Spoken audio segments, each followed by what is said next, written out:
Devaswom board അംഗം അജികുമാർ നമുക്കിപ്പോൾ telephone ലൈനുണ്ട്. Shri Ajikumar, Devaswom board ക്ഷേത്രങ്ങളിൽ മാത്രമല്ല മറ്റ് ക്ഷേത്രങ്ങളിലും സമാനമായി പുരുഷന്മാർ അമ്പലത്തിനുള്ളിലേക്ക് ചിറ്റമ്പലത്തിനുള്ളിലേക്ക് കയറുമ്പോൾ ഷർട്ടാണെങ്കിൽ ഷർട്ട് ഒഴിവാക്കണം, മേൽവസ്ത്രം ഒഴിവാക്കണമെന്നത് കാലങ്ങളായി തുടരുന്ന ഒരു പതിവാണ്. ഇപ്പോൾ ശിവഗിരിയിലെ സന്യാസിമാരുടെ ഭാഗത്തുനിന്ന് ഉൾപ്പെടെ ഇങ്ങനൊരു അഭിപ്രായം ഉയർന്നു വരുമ്പോൾ ഇക്കാര്യത്തെ എത്രത്തോളം ഗൗരവമായാണ് ദേവസ്വം ബോർഡ് കാണുന്നത്? തീർച്ചയായും ആധ്യാത്മിക രംഗത്തെ ഒരു സജീവ സാന്നിധ്യമാണ് തിരുവിതാംകൂർ ദേവസ്വം ബോർഡ്. 1252 ക്ഷേത്രങ്ങളാണുള്ളത്. ഞാനിപ്പോ ശബരിമലയിലാണുള്ളത്. ശബരിമലയിൽ ശ്രീകോവിലിന്റെ മുമ്പിൽ നിൽക്കുന്നതിന് ഇത്തരം തടസ്സങ്ങളൊന്നുമില്ല. എന്നാൽ ഈ പല അഭിപ്രായങ്ങളും ഉയർന്ന സാഹചര്യത്തിൽ ദേവസ്വം ബോർഡ്, തിരുവിതാംകൂർ ദേവസ്വം ബോർഡ് ഈ വിഷയത്തെപ്പറ്റി എല്ലാ വശങ്ങളും വിശദമായി ചർച്ച ചെയ്യാൻ വേണ്ടിയിട്ടാണ് ഞങ്ങൾ ആഗ്രഹിക്കുന്നത്. വിശാല മനസ്സോടെ ഒരു ഏകീകൃതമായിട്ടുള്ള അഭിപ്രായത്തിൽ എത്താൻ കഴിയുമോ എന്നുള്ള ഒരു ചർച്ച ഞങ്ങൾ തീർച്ചയായിട്ടും തിരുവിതാംകൂർ ദേവസ്വം ബോർഡ് നടത്തിയിരിക്കും.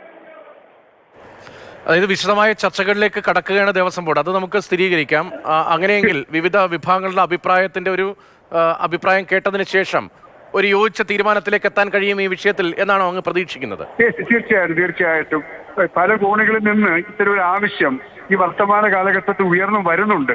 അപ്പൊ അതിന്റെ പ്രായോഗികമായി നടപ്പാക്കുന്ന കാര്യം ഉൾപ്പെടെ ഇതുമായി ബന്ധപ്പെട്ട എല്ലാവരുമായി ഒന്ന് കൂടിയാലോചന നടത്തി ഒരു സമവായത്തിൽ എത്താൻ കഴിയുമോ എന്നുള്ള ചർച്ച വളരെ ഗൗരവമായി തിരുവിതാംകൂർ ദേവസ്വം ബോർഡ് നടത്തും.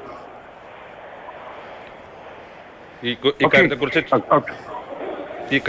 ചർച്ച ചെയ്യും എന്നുള്ളതാണ് ദേവസ്വം ബോർഡ് അംഗം അജികുമാർ പറയുന്നത്. നന്ദി ശ്രീ അജികുമാർ, ഇത്രയും കാര്യങ്ങൾ വിശദീകരിച്ചു. ദേവസ്വം ബോർഡ് എന്തായാലും ആ നിർദ്ദേശത്തെ വളരെ ഗൗരവമായി എടുത്തിരിക്കുന്നു. പക്ഷേ വിവിധ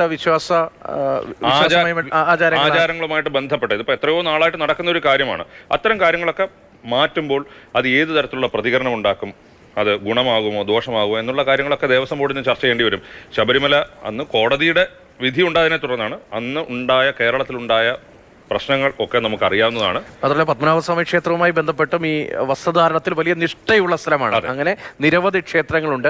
അപ്പോൾ ദേവസ്വം ബോർഡിന് മാത്രമായ ഒരു തീരുമാനത്തിലേക്ക് എത്താൻ കഴിയില്ല. അപ്പോൾ വിവിധ തലത്തിലെ ചർച്ചകൾ നടക്കട്ടെ. ചർച്ചകളുടെ ആകത്തുക എങ്ങനെ വരും എന്നതാണ്. തിരുവിതാംകൂർ ദേവസ്വം ബോർഡിന്റെ കാര്യം പറയുമ്പോൾ തിരുവിതാംകൂർ ദേവസ്വം ബോർഡ് നിയന്ത്രിക്കുന്ന ക്ഷേത്രങ്ങളുടെ കാര്യത്തിൽ മാത്രമേ അവർക്ക് അഭിപ്രായം പറയാൻ പറ്റുള്ളൂ. ഇപ്പോൾ പത്മനാഭസ്വാമി ക്ഷേത്രമൊക്കെ ആകുമ്പോൾ അതിൽ നിന്ന് മാറും. അങ്ങനെയുള്ള നിരവധി പ്രശ്നങ്ങൾ ഇതിനകത്ത് ഉൾപ്പെട്ടിട്ടുണ്ട്.